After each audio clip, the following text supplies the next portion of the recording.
Senhor presidente, bom dia a todos os vereadores e vereadoras e aqueles que nos assistem através do canal 16 e também através das redes sociais.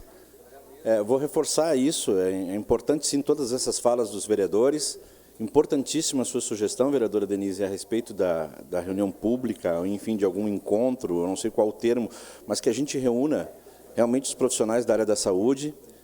Todos nós sabemos que já houve capacitação, isso não é novidade, a capacitação dos servidores das UBS foi feita.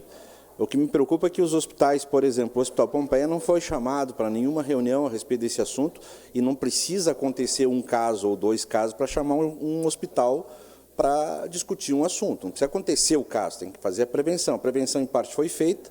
Ontem, na entrevista coletiva, o secretário ele deu essa informação de um homem de 32 anos, de onde ele veio, enfim, como é que ele está, mas faltou uma campanha, faltou uma explicação maior sobre que campanha será feita pelo município em termos de esclarecimentos da população. É importante, sim, a TV Câmara, a comunicação da Câmara aqui pode auxiliar, mas é muito limitado, né, a abrangência, inclusive, da TV Câmara. O município vai ter que gastar vai ter que gastar financeiramente, uma emergência, uma situação que não é caótica, mas é importante sim fazer uma campanha de esclarecimento, o exemplo do que fez Porto Alegre ontem, a mesma situação, prefeito e todo o staff da Secretaria da Saúde estavam na entrevista coletiva, estava o prefeito. Não estava o secretário da Saúde e uma infectologista, estava todo o staff da Prefeitura de Porto Alegre, o prefeito, porque é um assunto, e é um caso em Porto Alegre também, como em Caxias. Então, essa dimensão de seriedade que a gente precisa ter na prática aqui, do que será feito e qual o plano de esclarecimento. Os hospitais, evidentemente, já estão preparados, campanhas internas, os profissionais são qualificados, mas, enfim, alguém precisa fazer essa compilação de todas essas informações dos hospitais, de UBS, enfim, e fazer o esclarecimento para a população. Só que, através dos órgãos oficiais de comunicação da Câmara de Vereadores, isso não vai ser suficiente. Nós, pelos órgãos, pelas nossas redes sociais, é importante, mas também não é suficiente. Então, nós temos aí emissoras de rádio, jornais, enfim, que podem nos dar essa ajuda, e o município precisa apresentar um plano de esclarecimento a respeito desse assunto para poder orientar. O que precisa, a vereadora Paula, a senhora falou antes, é isso mesmo, é informação. É informação, e as informações nós temos que ter fontes que ocupem os espaços nos veículos de comunicação e que sejam claras, sucintas, que deem as informações, né, que as pessoas possam entender, porque quem vai ouvir, quem vai assistir são de todas as classes sociais. Então, daqui a pouco, como já foi dito aqui, um espirro vai virar uma internação, todo mundo vai correr para a UPA Central, para a UPA Zona Norte. Aliás, a propósito de UPA Zona Norte e também UPA Central, ainda sobre os assuntos de saúde, as manchetes desde ontem para hoje é que faltam médicos em mais da metade das UBSs de Caxias do Sul. Isso também não é novidade, porque antes já faltavam médicos e continuam faltando médicos, né? Aliás, o ano passado, o ex-secretário da Saúde esteve aqui numa reunião da Comissão de Saúde e estava preocupado com a questão do mais médicos. Nós tínhamos aqui 25 profissionais dos mais médicos, esse número foi baixando, porque o governo federal extinguiu o programa, de alguma forma, ou mudou a forma, né? Os médicos estrangeiros acabaram indo embora, e Caxias do Sul hoje tem 5. É isso, né, vereador Rafael? Porque na última reunião, 5 profissionais só do mais médicos. E agora tem a possibilidade, porque mudou o nome, mudou o formato, enfim, de ter outros 19. Só tem 5. Isso já vai extinguir. Eles já vão ter que encerrar o contrato. Mas tem, num programa do governo federal, a possibilidade de ter 19 médicos. Pelo menos tem um edital aí. E vamos ver quando que esses médicos viriam para Caxias do Sul nesse programa federal, que eles são fundamentais. Preciso fazer um registro também a respeito de uma audiência, isso está na imprensa hoje, esse mutirão que foi feito para acordos entre vários acordos, reintegração de posse de imóveis públicos, enfim, foram 37 processos, audiências de 37 processos, 20 encontros que foram marcados e 14 conciliados. É importante isso, sim, isso é um fato positivo, quer dizer, o município se propõe a fazer a conciliação quando havia muita judicialização. Então, procurou fazer um mutirão, uma conciliação sobre várias situações que estavam na nossa pauta aqui, que a gente ficava discutindo toda hora, uma confusão, uma briga judicial, uma situação que gerava estresse, que não levava a lugar algum, né? O município com as suas razões, mas sempre no sentido de enfrentamento. Então, a atual administração está procurando fazer as conciliações. Ontem, 14 conciliações foram feitas, conciliações importantes, mas quero destacar que, por exemplo, a Visat não aceitou essa conciliação.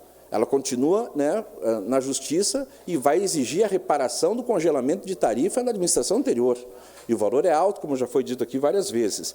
E também o Sindiserve, e isso é importante, vai continuar na sua briga, na sua luta, inclusive judicial, na questão da UPA Central e na UPA Zona Norte. Porque o processo de terceirização não é um processo que a mim, pelo menos, agrada, sou contra isso, defendo a municipalização do sistema de saúde, mas foi feito isso sem discussão, sem um esclarecimento, sem diálogo, principalmente na UPA Central, fechamento do postão, e ainda nós temos dúvidas em relação aos serviços prestados pela empresa em saúde, pelo IGH. Então, essa conciliação não houve e tem que continuar, sim, se discutindo isso judicialmente. Essas empresas, como o InSaúde e como o IGH, têm que prestar contas das suas atividades, têm que ser cobradas por aquilo que não cumprem no contrato. O IGH é especialista em não cumprir situações de contrato. E também, nas informações que tem hoje, nas próximas semanas vai haver uma reunião para definir a situação do IGH. E tem que definir de uma vez por todas, essa empresa continua, não continua, qual é o plano até o mês de setembro em relação ao atendimento naquela UPA Zona Norte. Qual é o plano do município em relação a isso? Existe a possibilidade de municipalizar parte desses serviços, de colocar servidores, ou a gente vai ficar refém de uma empresa terceirizada que daqui a pouquinho pode dizer, não quero mais, não brinco mais de saúde e vou embora. E o município, qual é o plano que tem? Porque o IGH já fez isso, já ameaçou isso no final do ano passado. Essa situação foi até certo ponto encoberta pela antiga administração, veio à tona aqui por uma divulgação nossa aqui da Câmara de Vereadores, e ficou assim uma situação realmente de bastante complexidade, de medo, inclusive. Pô, se essa empresa sai, qual é o plano que se tem para administrar a UPA Zona Norte? Eu continuo aguardando do atual secretário de Saúde qual o plano da Secretaria da Saúde, caso essa empresa não permaneça no mês de setembro. Eu espero que ela não permaneça. E a gente indica caminhos. O caminho é a municipalização da UPA Zona Norte. Bom, não tem dinheiro, o custo vai ser maior, então apresentem o custo, apresentem um cronograma. Nós já estamos no mês de março, hoje é dia 12 de março, e setembro já está aí.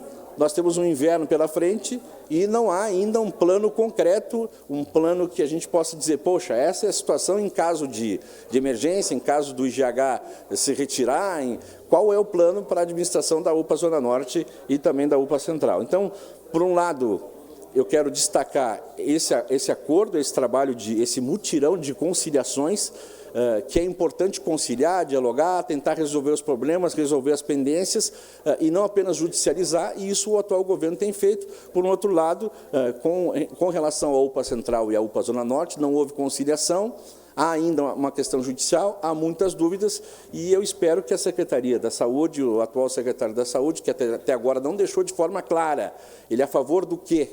Ele é a favor da terceirização, ele é a favor da municipalização, qual é o plano que ele tem, a Secretaria Municipal tem em relação à administração da UPA Zona Norte a partir de setembro, enfim, quais são os planos? Para mim, especialmente, ainda não ficou claro qual é que é o projeto em relação à saúde dessa administração, especialmente desse secretário, que já tem um histórico, né, de defender terceirização e defender precarização do Sistema Único de Saúde. Ele e os chefes que eles têm nomeado. Era isso, senhor presidente, então, muito obrigado.